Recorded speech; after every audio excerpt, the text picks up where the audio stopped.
Hello, everyone, and welcome to today's live broadcast, Emerging Role of Liquid Biopsies and Next-Generation Sequencing for Biomarker Discovery. My name is Jane Pham of LabRoots, and I'll be your moderator for today's event. Today's educational web seminar is presented by LabRoots, the leading scientific social networking website and provider of virtual events and webinars advancing scientific collaboration and learning. This webinar is sponsored by QIAGEN. QIAGEN offers easy to implement sample-to-insight solutions for next-generation sequencing. QIAGEN offers you the industry's most reliable technology for sample isolation because samples matter to your success. Our top-quality assays and panels enable you to accurately analyze and identify diseases and genetic variation. Our bioinformatics software, such as Biomedical Genomics Workbench and curated knowledge bases, such as IPA, IVA, from Ingenuity, transform your raw data into relevant, actionable findings. QIAGEN is the only company today that offers the complete sample-to-insight solution. Partnering with QIAGEN, your work can make a difference. For more information, please visit www.qiagen.com. Before we start, there are a few instructions.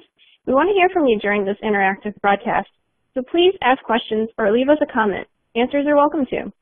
You can do this by hitting the green Q&A button at the lower left of the presentation window and typing in your comments and questions. We'll try to answer as many questions as we can, and we'll follow up with you if we don't have time for it today. If you want a better look, you can enlarge the slide window by clicking on the screen icon in the lower right-hand corner of the slide window. If you can't hear or see this presentation properly, let us know by clicking on the support button at the top right or use the Q&A button. We'll make sure to resolve any issues. This is an educational webinar and thus offers free continuing education credits. After the webinar is over, please click on the CE button located at the bottom left-hand corner of your web page and follow the process of obtaining your credit. Now let's get to today's presenter. We're proud to welcome Raed Samara. Raed Samara is a PhD Global Product Manager for Next-Generation Sequencing Technologies at QIAGEN with a focus on pre-analytics and targeted enrichment. Prior to joining QIAGEN, he was a postdoctoral fellow at the National Cancer Institute, conducting research in the field of cancer immunology with emphasis on identifying strategies to boost the efficacy of cancer vaccines. He received his PhD from Georgetown University in tumor biology. I will now turn it over to Raed for his presentation. Thank you, Soon, and thank you everyone for joining this webinar. As a starting point, I just want to go over a brief agenda. First, I will go over liquid biopsies for precision medicine, how they can be used to drive the idea of precision medicine. Second, I'll address some of the challenges associated with liquid biopsies. And then third, show you how liquid biopsies can be used, especially in the NGS field for biomarker discovery, and then close this off with a summary and questions. So first on to liquid biopsies for precision medicine. So the idea of precision medicine is to deliver the right drug for the right patient at the right time and at the right dose. What you see on this screen, and let me just get this ongoing here. On the left, you see this sort of one-size-fits-all approach, which has been the traditional approach for developing drugs and delivering them to patients. We know that the one-size-fits-all approach does not work anymore. This is because a specific therapy can have three kinds of effects. You can have a positive effect, you can have a no effect, and you can have an adverse effect. Now, what we're doing right now is to use genomic information to deliver precision medicine. With precision medicine, we are using the information that's based in someone's genome to deliver a specific therapy that will only have a positive effect, hopefully, and avoid all the no effects or adverse effects. So in order to do so, we need to look for specific DNA variants that are present in one's genome. And the idea of looking at DNA variants is shown on this slide over here. What I'm showing you here is just three types of DNA variants that one can look at. First, the most popular types of DNA variants are DNA mutations. With DNA mutations, you have a specific change in a nucleotide that can either result in this, as an example, in cancer, that can result in the overactivation of a specific oncogene or the suppression of a tumor suppressor gene, which will drive the development and progression of cancer. Indels is another form of DNA variance. Indels stand for insertions and deletions. With insertions and deletions, you have specific segments of the genome where you see certain nucleotides being inserted in the coding regions of specific genes, and with the case of deletions, you have specific nucleotides that are being deleted from certain regions of a gene. And again, these will result in changes in the activity of that protein, leading to the development of diseases. Another form of DNA variance that we see is copy number variations, where you see a specific gene being copied over and over, and what you end up with is several copies of that gene, leading to the overexpression of that specific gene. Now, why is this important? This is important because we know we can target these DNA variants for precision medicine, or to deliver the idea of precision medicine. However, we know that there are only a handful of mutations that are actionable, and when I say actionable, it's the idea that we can actually target those DNA variants with either specific therapies or use that information for disease management. Just as examples, I mentioned 3 types of variants: mutations, insertions and deletions, and copy number variants. And what I'm showing you here are examples of how these specific variants can be targeted.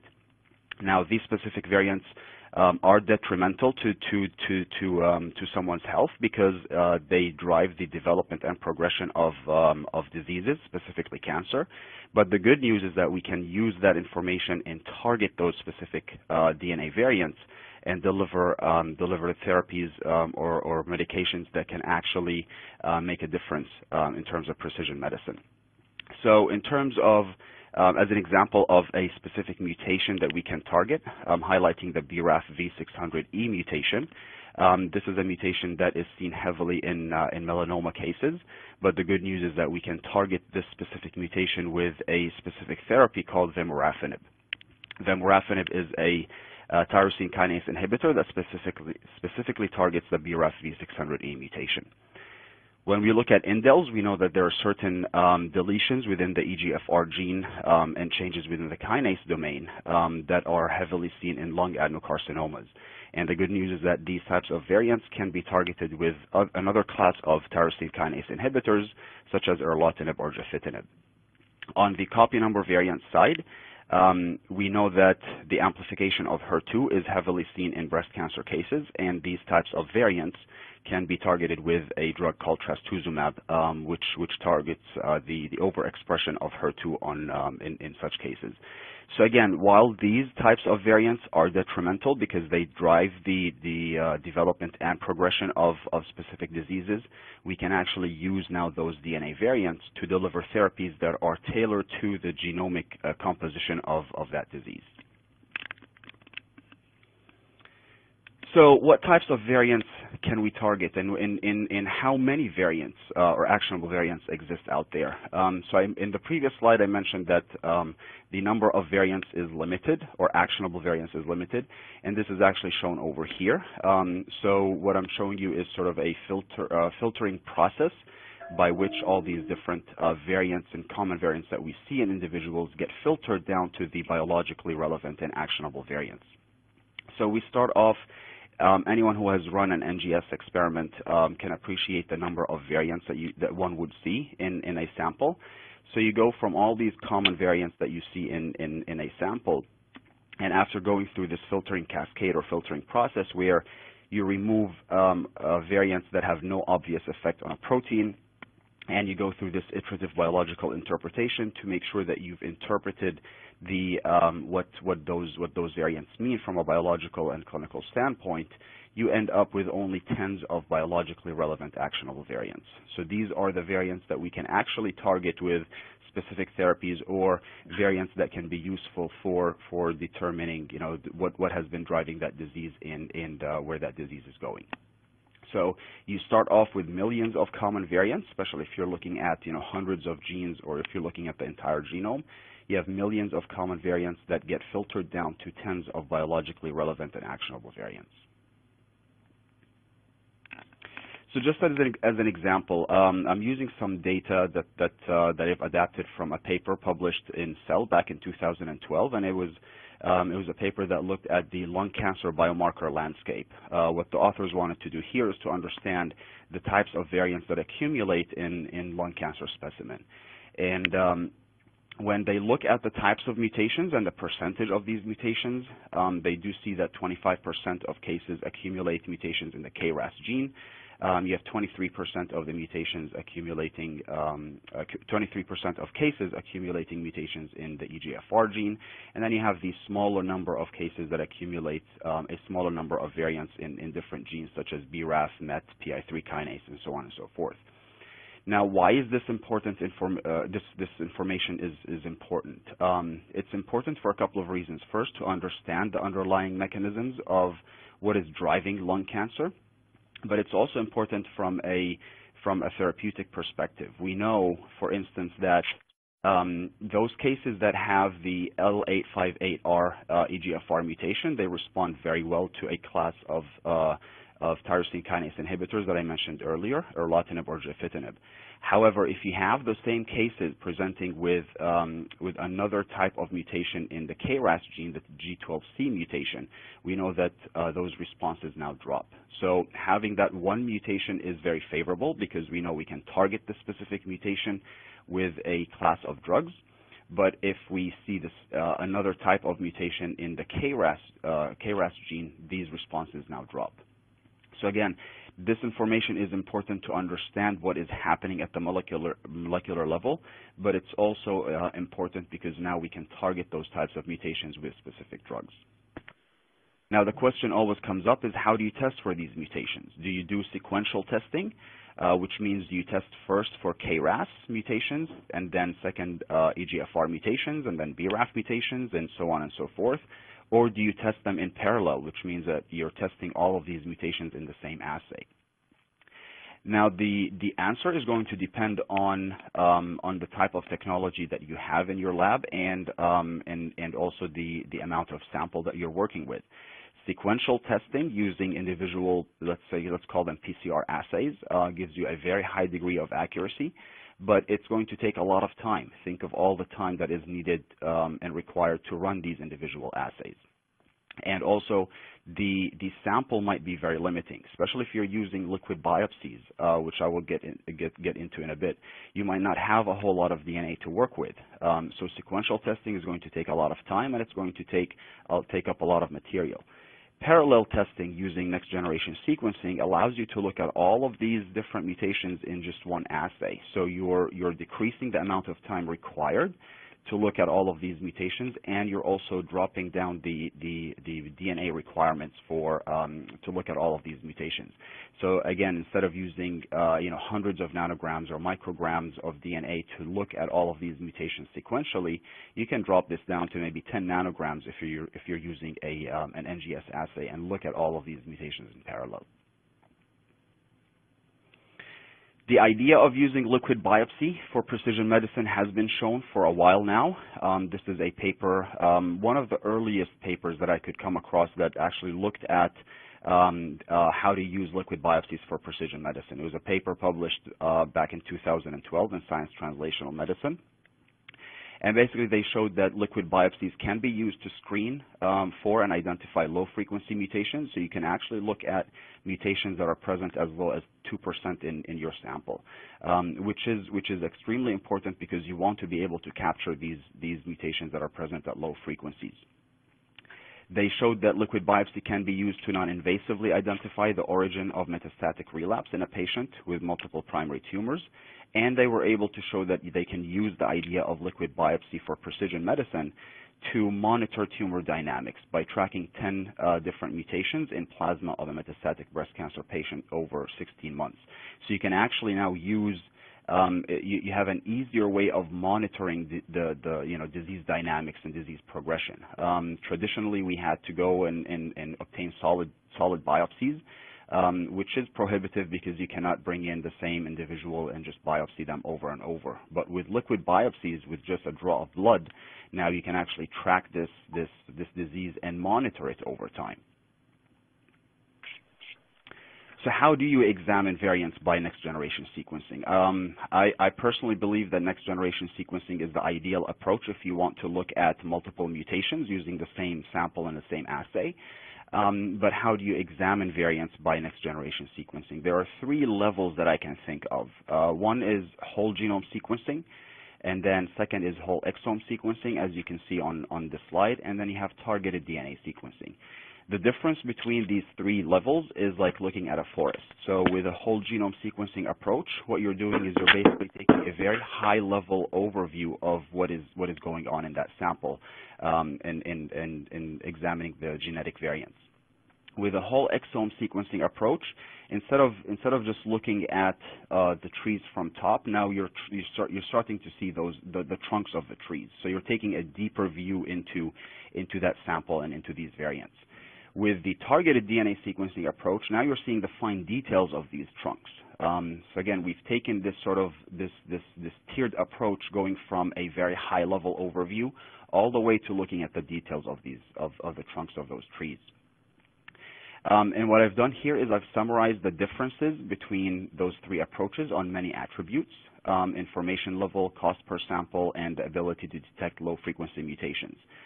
At the information level, we're looking at everything when we look at a whole genome sequencing approach. We're looking at every single base, the 3 billion bases that are present in one's genome. With a whole exome sequencing approach, we're looking only at the coding regions of genes. So we're looking at 20,000 genes. This might be maybe 60 million bases or so for the whole exome sequencing approach. With a targeted DNA sequencing approach, this is user-defined. You as a user and researcher, you're going to define the regions of the genome that you want to look at. This could be, specific hotspots within oncogenes, or looking at, the entire coding regions of tumor suppressor genes. These could be maybe 10 tumor suppressor genes. Or you can be looking at a collection of 50 genes all in all. So this is user-defined. You as a researcher, you're defining the regions that you want to look at. So in terms of information level, this can be down to 1,000 bases up to maybe 1 megabase or so of the genome. Cost per sample is going to differ. We all are striving to that whole genome sequencing approach of $1,000 per sample, but we know we're not there yet. So if we just look at an average of how much it would cost to take a whole genome sequencing approach, right now, it's about $5,000 or even more, depending on the approach that you take, and depending on the provider that you use if you're outsourcing this to a third-party vendor. But it still sits around $5,000, which is expensive if you're doing a lot of samples. Looking at a whole exome sequencing approach, you might be paying about $2,000 or so per sample, which is still expensive, again, if you're looking at multiple samples. With a targeted DNA sequencing approach, you can drop this down to maybe $200 or so, depending on your multiplexing level on a sequencer and the sequencer that you're using. But so it is more cost-effective to do a targeted DNA sequencing approach. Detection of low-frequency mutations. This is going to depend on your depth of coverage. We know with a whole genome sequencing approach, you cannot detect those low-frequency mutations because you're not getting the depth of coverage that is required to look at these types of mutations. Whole exome sequencing approach, maybe you can get this up to maybe 100x, or even a little bit more than that, but that's still not enough to look at those low-frequency mutations. With a targeted DNA sequencing approach, because your region of interest is much smaller than a whole exome or whole genome, you can actually increase the depth of coverage per sample and be able to look at these low-frequency mutations. Now, looking at DNA input and number of samples multiplexed, these three approaches also differ on these two parameters. For DNA input, we know we need a lot of DNA in order to do this whole genome sequencing approach. You need at least 1 microgram of DNA in order to look at every single base. And again, for specific samples such as liquid biopsies, this is going to be very limiting. You might not get 1 microgram of DNA from your sample. With a whole exome sequencing approach, you can drop this down to maybe 100 to 200 nanograms, which again could be limiting if you're looking at liquid biopsies. But for a targeted DNA sequencing approach, you're looking at 10 nanograms only. So in order to look at these multiple mutations from a liquid biopsy using the targeted DNA sequencing approach, you would only need 10 nanograms or so, which is now very feasible for those liquid biopsies. Numbers of samples or number of samples multiplexed. This refers to the number of samples that you can sequence in the same sequencing run. With a whole genome and whole exome approach, we're still not capable of multiplexing many samples. So you can go between 1 to 2 samples or so for these types of approaches, which is why you still have the cost per sample very high. But for a targeted DNA sequencing approach, you can go up to 96 samples or even higher per sequencing run. So you're basically splitting all the costs of a sequencing run over 96 samples, and that's why the cost per sample is going to decrease. So there are several advantages to each one of these approaches. There's no right or wrong approach. The right approach is just going to depend on the type of question that you are asking and what types of resources you have. But if we look at the benefits of targeted DNA sequencing, it gives you more relevant data because you as a researcher, you are defining those regions that you want to look at. It is more cost effective as the cost per sample drops down. It gives you the ability to detect low-frequency mutations as opposed to whole genome and whole exome sequencing approaches. It has a lower DNA requirement, so it allows you now to take advantage of liquid biopsies to examine all these DNA variants that are important for the disease that you're studying. And the number of samples multiplexed goes up, so it gives you this higher multiplexing capabilities, which speeds up your process and also drops down the cost per sample. But again, there is no right or wrong approach. It's just the approach is going to depend on the question that you are asking and the resources that you have. So why choose targeted DNA sequencing? Again, it gives you a well-defined content. So you are looking at those regions that are important to what you are doing. It offers you a small target size, so you can multiplex many samples to save money, and it gives you more reads per sample, so you can detect those low-frequency variants. Again, the larger size you're looking at of the genome, the lower the number of samples that can be multiplexed. So if you're looking at a smaller region within the genome, you can actually multiplex many samples in the same sequencing run, which drives down the cost, but it also gives you more reads per sample or more sequencing budget per sample, so you can actually now look at these low frequency variants. So just to kind of put this into a visual over here. So once the DNA is isolated, and what you're looking at here is just a generic approach to targeted DNA sequencing. It all starts with sample isolation. So think of all that DNA that you've isolated from your sample. Because it is a targeted DNA sequencing approach, you have this targeted enrichment step. That's where you're enriching for all the different regions of the genome that you want to look at. And just for simplicity, I'm only highlighting 3 genes here that are heavily implicated in different cancers: KRAS, EGFR, and IDH1. So the idea is to shrink that genome that you've isolated from your sample down to those 3 genes. You can do so in many different ways. You can do so by PCR, by just generating amplicons that represent those genes, or you can do this by a hybridization-based approach by pulling down those regions of interest. So following the targeted enrichment step, you're going to construct your libraries. You're going to QC those libraries to make sure you have enough of them and of the right quality. You're going to then sequence the libraries that you've constructed and then send the data that has been generated into data analysis and interpretation. And the idea, again, behind targeted DNA sequencing is that what you end up with is just information on those genes that you've enriched for, because these are the genes that you are interested in, and these are the genes that are relevant to that disease that you are studying. So again, instead of looking at every single base, what you end up with at that interpretation step is you're looking at variants that are present in the KRAS gene, in the EGFR gene, and the IDH1 gene. So you are not reporting on all of the variants that are present in the genome. Instead, you're only looking at the variants that are present in those 3 genes.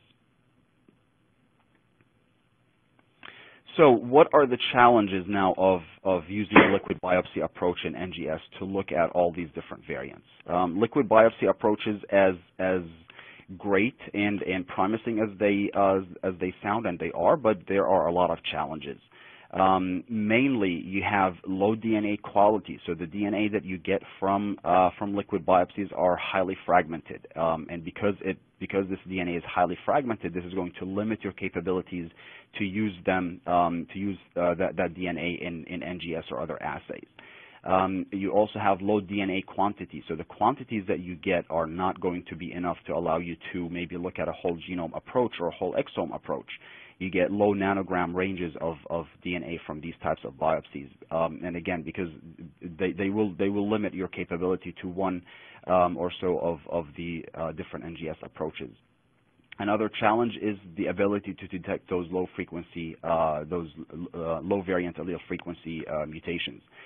They could be present at 1 to 5% of the sample, and you need a specific approach that allows you to actually look at these low frequency mutations in liquid biopsies. So these are the three main challenges that we see with liquid biopsies, and what I will do in the next part of this presentation is to show you, how you can address these types of challenges using some of our approaches. So first, on to low DNA quality.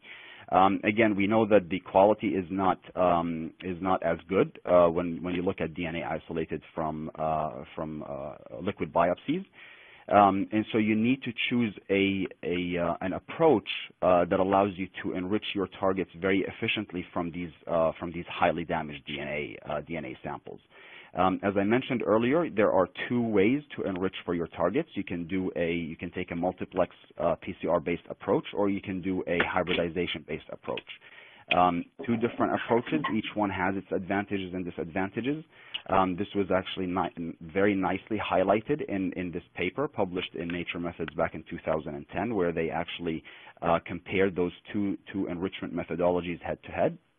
And their conclusion is that the specificity of PCR and the uniformity of PCR will be pretty much unmatched.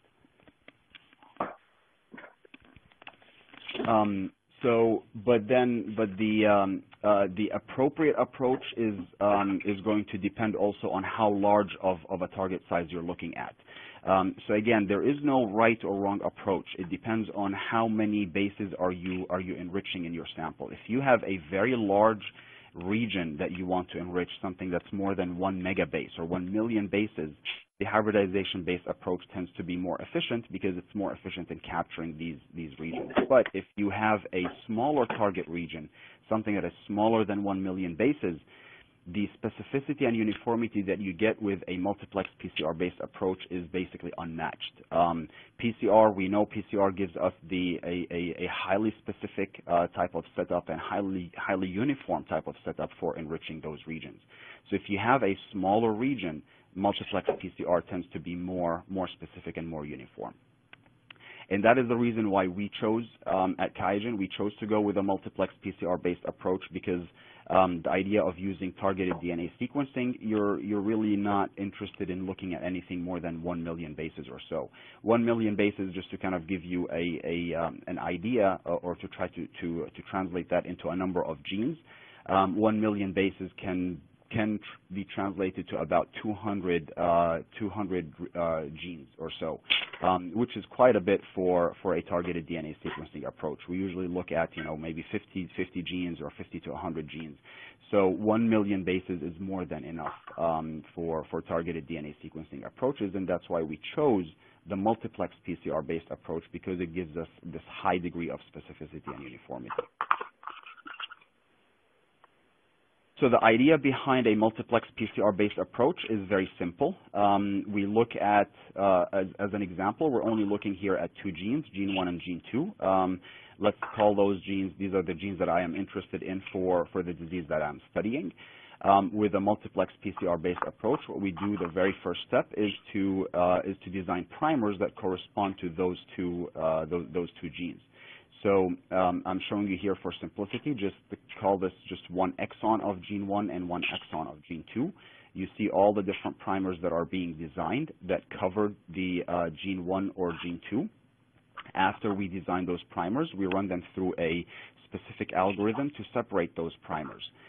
We separate them in a way to keep the amplicons generated very small. Remember, the DNA that you get from liquid biopsies is heavily damaged. So the smaller the amplicons, the more efficient they work with damaged DNA. So we separate those primers in a way to keep the amplicons very small. So for instance, this pair, the pair that is shown in let me see if I can get this guy over here.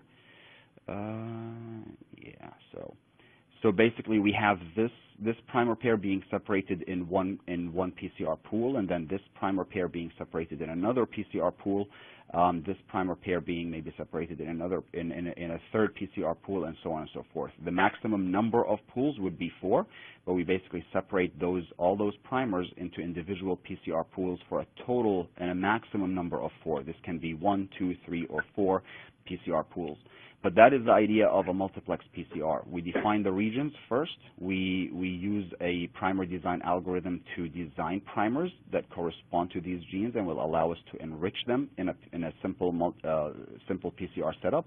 And then we use another algorithm to separate those primers in an appropriate number of PCR pools. And that is what I mean by a panel. So when I talk about a panel for targeted DNA sequencing for liquid biopsy approaches, I'm talking about the collection of all these primers that have been separated into an appropriate number of PCR pools. And of course, the corresponding PCR chemistry that goes with it.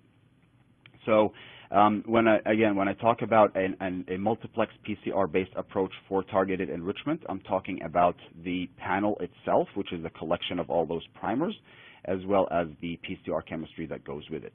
We've developed the GeneRead DNA-seq panels version 2 for targeted enrichment. So these are all the primers that correspond, again, to those regions that I want to enrich.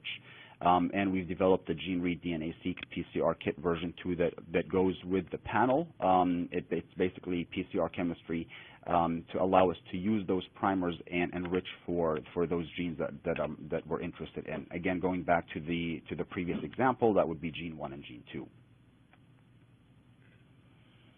So going back to the idea or the challenges of liquid biopsy approaches, I mentioned that the DNA that you get from liquid biopsies is heavily damaged. So you really need to use small amplicons in order to efficiently enrich for your regions of interest from this heavily damaged DNA.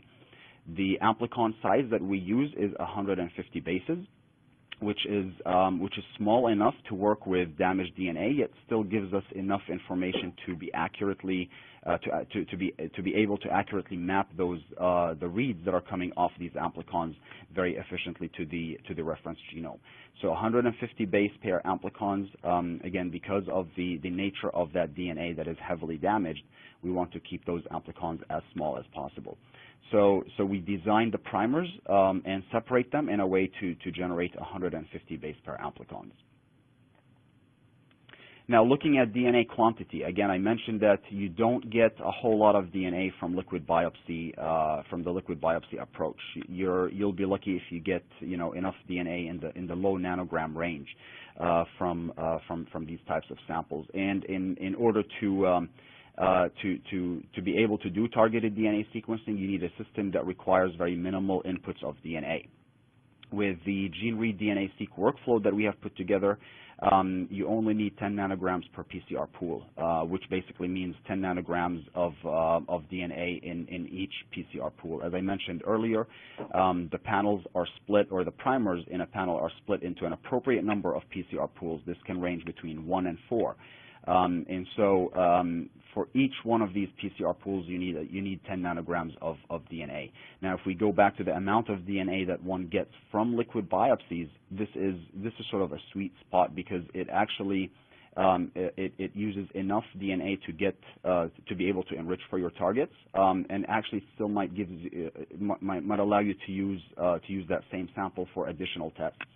If we look at the amount of DNA that one gets from liquid biopsies, again, this is going to range, but you can easily get about 20 nanograms of DNA from from a liquid biopsy.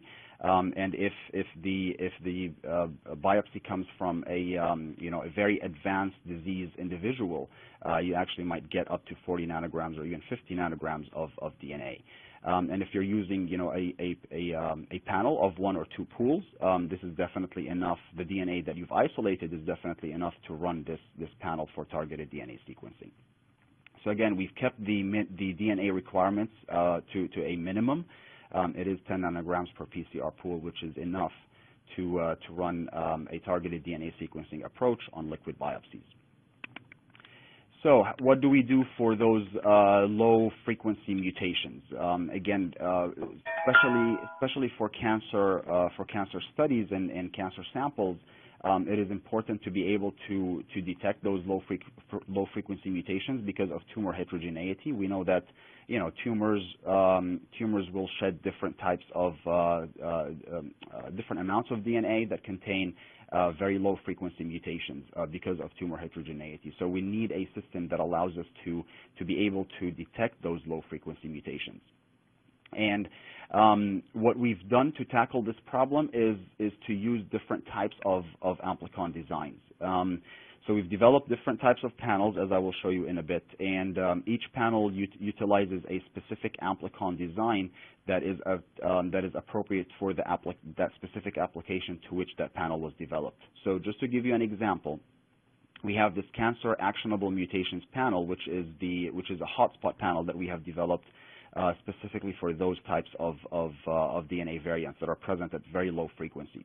If you look at the design of amplicons in this cancer actionable mutations panel, you do see that specific loci within the genome are covered by multiple different amplicons. So as an example, I'm showing you here the region of KRAS G12.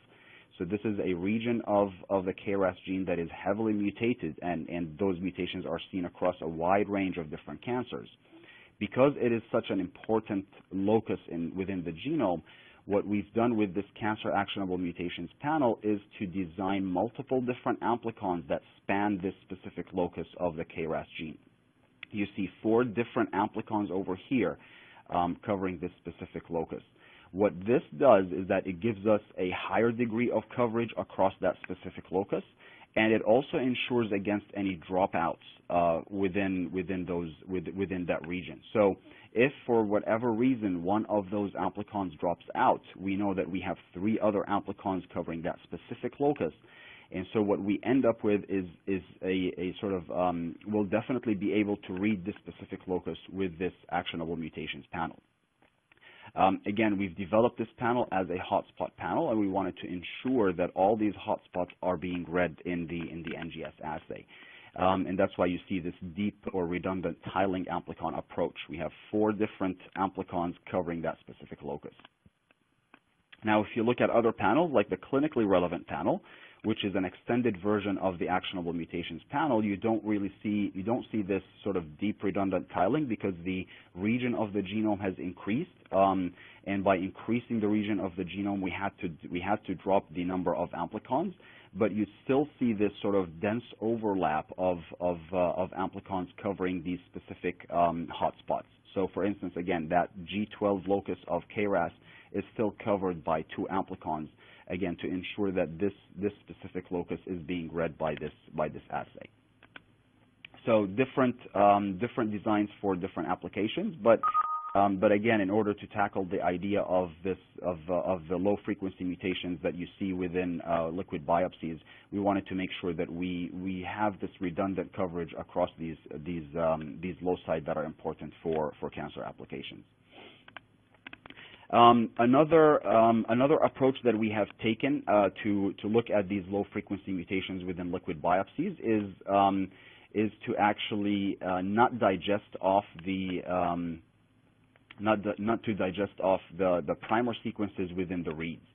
So one thing that you really need to do in amplicon sequencing is to trim off the primer sequences from your reads, so you're not calling any variants within those primer sequences. But when you digest those off, or when you remove those primer sequences, is going to make a big difference in your ability to call these low-frequency mutations. If you digest those primer sequences physically before you do the mapping and alignment steps, what you end up with is missing some of the variants around the ends of the amplicons. In order to circumvent this, what we have done is we take the primer sequences all throughout the sequencing process up to the point of variant calling.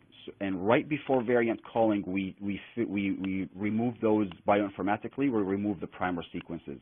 So we're using all of this information, all the primer sequences, to protect the ends of amplicons, and then we're using that information for our mapping and alignment steps.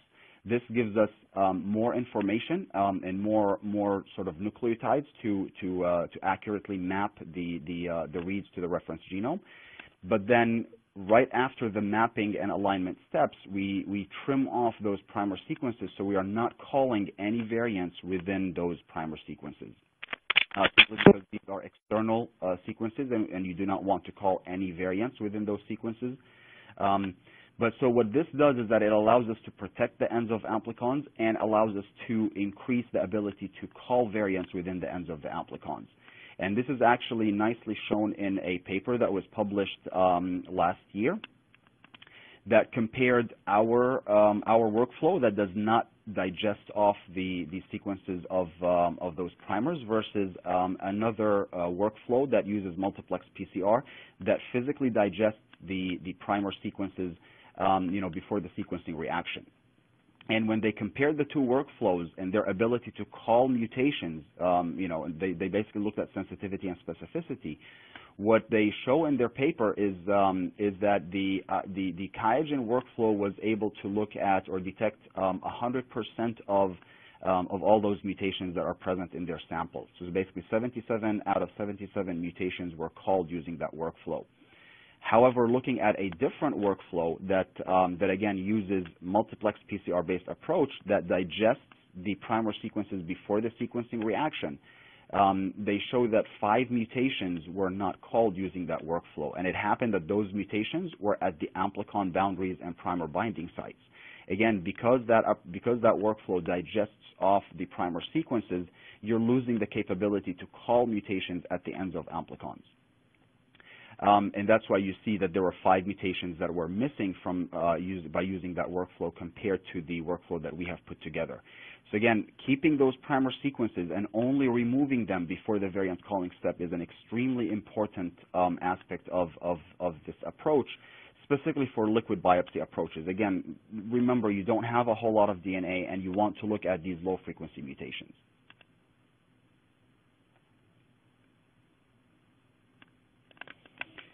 So I mentioned that we've developed several types of panels, and the panels that we have developed are platform independent, so it gives you this added level of flexibility. A lot of customers do have access to two different instruments, and some researchers use 2 different instruments in order to confirm the presence of variants. With our approach, you don't have to buy a new panel because you're using a different sequencer. You can use the same panel on different sequencers, whether you're using sequencers from the Illumina platforms or the Ion Torrent platforms. You can use the same panel, and only the part of the workflow that is sequencer specific is the library preparation step, which follows the targeted enrichment step. What types of panels have we developed? Again, I mentioned we've developed a number of panels for different applications, going from solid tumors to hematologic malignancies to tissue-specific content, even gene-specific content, and comprehensive content. I mentioned the actionable mutations panel. This is the hotspot panel that we have developed. But for solid tumors, you also can use the clinically relevant tumor panel, which is an extended version of the actionable mutations panel. For hematologic malignancies, there's a myeloid neoplasms panel. Tissue-specific panels, we've developed content for different types of cancers, from breast cancer to colorectal cancer, liver cancer, and so on and so forth, and even one for cardiomyopathy content. The BRCA1, BRCA2 panel is our example of a gene-specific panel. This is a panel that enriches for all the exonic regions of BRCA1 and BRCA2. And then for the comprehensive content, we have the cancer predisposition panel, the carrier testing panel, and the comprehensive cancer panel. So really different types of panels for different applications. If you want something that is very small, that allows you to reach that high level of depth of coverage, and allows you to multiplex many samples together, you have access to those smaller panels of the actionable mutations and clinically relevant. If you want something that is more comprehensive, that allows you to look at 160 genes or so, you have access to the comprehensive cancer panel. But because this is a large panel, your multiplexing capabilities, of course, decrease, and the depth of coverage also decreases unless you use a HiSeq or one of those more powerful sequencers. But again, we've developed different types of content, different types of sizes to fit different types of applications. If you have your own content, you can also build your own panel through the mix and match collection. This gives you access to 570 bench-tested gene designs. Or if you do not find your genes of interest within the mix and match collection, you can go through the custom offering. You can define your own regions, you can define your own genes, and build a panel that specifically fits your own requirements. The turnaround time for both of them is pretty quick. With the mix and match, you can from the time that order is submitted, we turn this around in 3 days, and for the custom panel, it's about 14 days or 2 weeks. But really, all you need is that list of targets that you're interested in. So to give you an example of the power of mix and match, because these are genes that we've already tested, the performance of these gene designs is pretty consistent across different panels. So as an example here, I'm highlighting the design of the MET gene in 4 different or 5 different panels. You see that the specificity and uniformity of the coverage from that gene design is pretty consistent across all the different panels. We know that one gene design is going to behave differently if you put that gene design with 10 other genes or 20 other genes. Because these gene designs have been previously tested and optimized, we know that the gene designs are delivering pretty consistent performance across different panels. So what are the benefits? I think I've talked about all the different benefits for the approach that we have put together, from multiplexing many samples simultaneously to achieving a higher specificity and uniformity, to the ability of sequencing low-quality samples. So another unique aspect of the workflow that we have put together is data analysis and interpretation. So the amount of information that you generate is huge. You need a system that allows you to efficiently analyze the data and also interpret it. And for that, we have a strong pipeline of products that I will not go through today for the sake of time. There's the CLC bio offerings. These are pipelines that allow you to call variants. So you take all the FASTQ files or BAM files that have been generated by the sequencer. You run them through the CLC bio pipelines, and what you end up with is a list of all the different variants that have been detected in your samples. It's a very flexible tool. You build your own pipeline, but you don't really need to be an expert in bioinformatics. This actually it was built for also those that do not have any bioinformatics expertise. You start building this pipeline by putting together these boxes, and these boxes are self-explanatory. They actually tell you what this box means and what it does. So you can start building this your own pipeline. And what is neat about the CLC Bio platform also is that there is a plug-in for the GeneRead DNA-seq targeted panels. So the pipeline for analyzing amplicons coming out of those panels has already been built into the CLC Bio pipelines. All you have to do is just double-click on that plug-in, and it actually builds this pipeline for you. So you don't have to go back and basically reinvent the wheel. All that pipeline has been developed for you. You can lock this system if you do not want anyone to change the settings. We know that changing one setting can make a huge difference in data analysis. And so you have the flexibility of locking the system, or you have the or the option of keeping it open. But you can define your own parameters and thresholds for data analysis. That's one of the beauties of the system, is that it's not a black box. It's actually, you can turn it into a black box if you want to, but you as a user, you can change the settings the way you need. So once the variants have been identified by the CLC Bio platform, you can actually use the Ingenuity variant analysis platforms for the interpretation part. So one thing is to call variants. Another thing is to make sense of those variants. What does it mean to see a BRCA2 mutation in your samples from a biological and clinical standpoint? What does it mean to see this new EGFR mutation that no one has seen before in your samples? The Ingenuity variant analysis platforms allow you to take that interpretation step. It shows you all the different variants that have been detected. You can go through this filtering cascade that I mentioned previously, whereby you're removing a lot of common variants, you're removing variants that are not confidently called, and so on and so forth. And this tool also links all the different variants to what is known already about these variants in the literature. If there are papers that exist that have described the specific variant, you can double-click on those papers and read about that specific variant to kind of give you more information about all those variants that have been detected in your samples. So just to kind of summarize what I've said so far, and I think the next topic on the agenda is just to give you an example, and I'll show you that in a bit. But we really see the way we see the different panels being used for targeted DNA sequencing depends on the application. If you're interested in a lot of detection capabilities, you generally start using those smaller panels like the actionable mutations and clinically relevant panel. As you move to the right of the slide, the target size increases because you're interested more in discovery. And as you go to the very far right of this slide, you see whole exome and whole genome being used. And this goes back to the point I made previously. There's no one right or wrong approach. It all depends on what you're trying to do.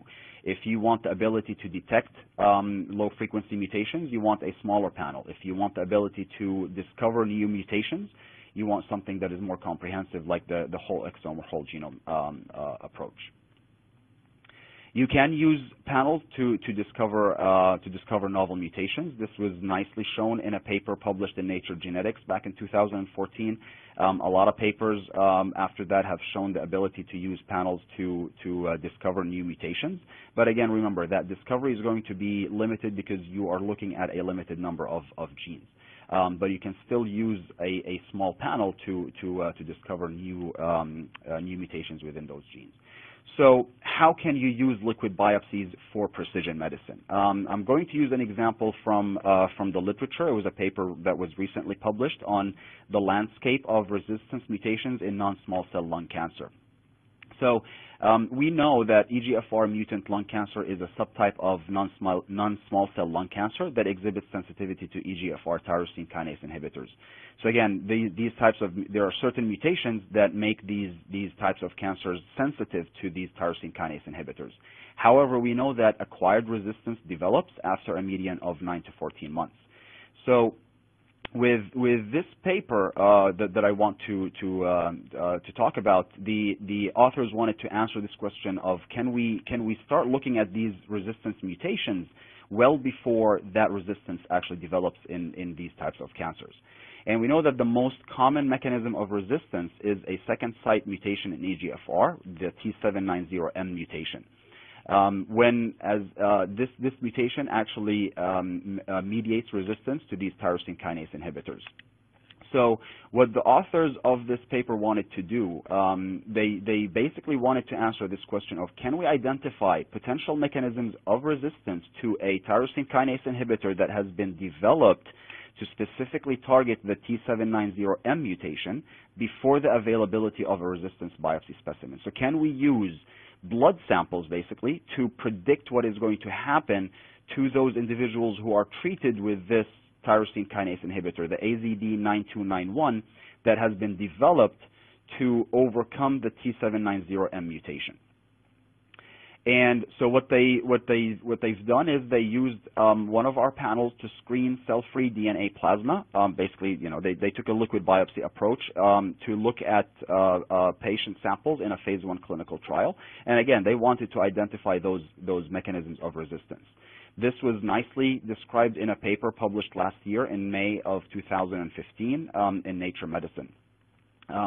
And basically their approach was a liquid biopsy approach, right? So what they did is they collected plasma, they prepared the plasma or they collected blood samples, they prepared plasma from these blood samples, they isolated cell-free DNA using the QIAAMP circulating nucleic acid kit. Then they used this DNA in an enrichment step. They enriched 20 genes using the GeneRead DNA-seq lung cancer panel. They constructed libraries for Illumina platforms, and they used the HiSeq to get this ultra-deep sequencing. They were achieving 30,000x across the regions of interest, which is very, very, very high. But you'll see why this is important, because they were looking at mutations that are present at around 1% or so. So when they, as a proof of concept, they just looked at DNA isolated from plasma of baseline conditions and progression conditions. So progression, that's when the disease progressed. And basically what they wanted to do, again, they wanted to see if they can identify novel mutations that can mediate resistance to that second-class tyrosine kinase inhibitor. So you still see this T790M mutation across baseline and progression. That's expected because these patients already have T790M mutations. Now, however, what they started seeing is this new mutation, the C797S mutation that is being developed under progression conditions that they have not seen at baseline. So just as a proof of concept, in this one sample, they just wanted to see if they can detect these novel mutations in liquid biopsies as a way to predict what's going to happen in terms of resistance. Then they extended this to many more samples, and they started also comparing what they see in the plasma to what they see in the tumor. So you're looking at here as just one example where they looked at mutations in the plasma samples and the tumor samples under baseline and progression conditions. And what they show here is that, again, you see the T790M mutation because, again, this population was enriched for this type of mutation. But then when they started looking at this C797S locus in EGFR, they started seeing this mutation develop under progression conditions that is absent from the baseline conditions. So you see that there's 90% of the mutations seen within this sample belong to the C797S mutation in the tumor, and they also see this in the plasma. So they're not seeing the same exact type of numbers, but you still see this type of mutation both in the tumor and in the plasma. And you see two different genotypes for the same mutation. You have a T to A change, and you have a G to C change also. So basically, what this is telling us is that first you can use the liquid biopsy approach to monitor disease progression and resistance, and you can start actually predicting what's going to happen to those tumors after they've been treated with the second-class tyrosine kinase inhibitor. So to close this off with a summary, targeted DNA sequencing enables precision medicine using liquid biopsies. Again, the paper that I discussed nicely shows how you can use liquid biopsy approaches for precision medicine. Targeted DNA sequencing can be used to detect these low-frequency mutations. It's important if you're looking at cancer, it's important to look at these low-frequency mutations because a lot of cancer cases have these low-frequency mutations that can drive disease development and progression. Amplicon-based enrichment using multiplex PCR delivers the high level of specificity and uniformity that are required to overcome the low quality and quantity of liquid biopsy DNA. And also redundant and overlapping amplicon designs deliver the deep coverage that is required for the detection of those low-frequency mutations. And liquid biopsies are an efficient way to monitor disease progression and resistance specifically, again, in cancer applications. So that's all I have for today. I want to thank you all for your attendance and your time. And I believe soon it's time for questions. Yeah, that was an excellent presentation, Raed. Thank you for bringing that information to us. It was really fantastic. Before we get started with all of your questions, here's a quick reminder about how to reach us today. Questions can be sent via the green Q&A button at the lower left of the presentation window, and we'll get to as many questions as we can. Raed, the first question for you is, does sequencing DNA from exosomes work in the same way as cfDNA? Yeah, I mean, the principle is pretty much the same. The type of information that you get might be different because they come from different compartments. But you know, as long as you can isolate DNA from exosomes, you know, of good quality and enough quantity, you should be able to use targeted DNA sequencing for using exosomes. Fantastic. Your next question, an audience member wants to know, how different is this approach than capture-based methods for enrichment, and which approach do you recommend to use? Yeah, so I kind of mentioned that quickly during the presentation, but the main difference is that with capture-based approaches, you're using probes to pull down the regions of interest. This approach tends to be more expensive, and it tends to require a lot more DNA than an amplicon-based approach or multiplex PCR-based approach. But again, if you have a large target size, like if you're looking at an exome type of sequencing reactions, you definitely need to use the capture-based approach, because the multiplex PCR-based approach is not going to be as good for large regions. But if your region is less than 1 megabase, I definitely recommend the multiplex PCR-based approach. Good to know. Okay, your next question concerns variants. The question is, what type of variants can you detect with this enrichment approach, and is it for human DNA only? So the approach that we have developed so far is for human DNA only, and what you could use this approach for is to look at SNPs or mutations. You can look at insertions and deletions of up to, I would say, 40 bases or so, and you can look at also copy number variants. But unfortunately, you cannot use this approach to look at, let's say, rearrangements or fusions. I see. Your next question, person asked, can you build a panel for hotspots only? Sure. So if none of the catalog panels fit your needs, you can use the our custom offering to build a panel that fits your own requirements and needs. You can tell that custom builder to build a panel for hotspots. You can ask it to build a panel only for specific exons of specific genes. You can target intronic regions. You can target promoter regions. It basically takes in any genomic inputs, as long as you can define them on a chromosome by a start and a stop position. You can build a panel that could be for hotspots. It could be for exons. It could be for entire coding regions of a gene. It could be for the entire gene itself.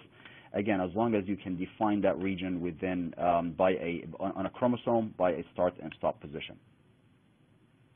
Very useful. What depth of coverage do you recommend? The depth of coverage is going to depend on the application. If you are interested in looking at germline mutations, 200x is more than enough to look at germline mutations. But if you're looking at somatic mutations, especially those low frequency mutations, you definitely want to go up to at least 1500x across the targeted regions in order to accurately call those low frequency mutations or somatic mutations. Okay. And then how much DNA can you get from a liquid biopsy? That's going to depend on I guess the individual. Generally speaking, when you look at what researchers have been able to obtain, if you're looking at a healthy individual, you're not going to get a whole lot of DNA. You might be able to get a total of maybe 10 nanograms from like a 7 ml blood draw. But if you're looking at an individual with an advanced disease, for instance, you can get maybe 40 or 50 nanograms of DNA. Great. Okay, we have time for one last question. An audience member asks, what are the market shares for whole genome, exome, and target sequencing? The market share? Mm-hmm. Yep. So that also depends on which sort of class of customers you're looking at. You know, when we look at the sort of the discovery side of science, we definitely see a lot more genome and exome type of approaches being used. But when we look at sort of on the clinical research side, we definitely see smaller panels being used, so more targeted DNA sequencing. You know, the exact numbers I'm not clear about, but I can definitely tell you on the clinical research side, you definitely see a lot more targeted DNA sequencing based being done. But then when you look at the discovery side of research, you definitely see more genome and exome type of approaches. That's fantastic. I would like once again to thank you, Raed, for this presentation. It was really fantastic. Do you have any final comments for us? No, again, I think there's always going to be questions about which approach one should take, and again, it depends on what you want to do. More discovery requires more information, and you know, maybe the whole genome or whole exome approach is more appropriate. But if you already know what you want to look at, I definitely recommend a targeted DNA sequencing approach. And the content, you know, the content is never going to satisfy, one content is never going to satisfy the needs of everyone. But that's why we've built, or we have the mix and match offering as well as the custom offering to give you the flexibility to build your own content that meets your own needs. Great. Well, thank you once again, and thank you to our sponsor, QIAGEN Molecular Diagnostics, for making this possible to bring this presentation to you. Today's webcast will be available. Today's webcast will be available for on-demand viewing through August of 2016. You will receive an email alerting us when it's available and on demand and posted on labroots.com. And you're welcome to forward this announcement to any colleagues who weren't able to join in today. Thank you again for logging in and participating in today's live broadcast. See you next time.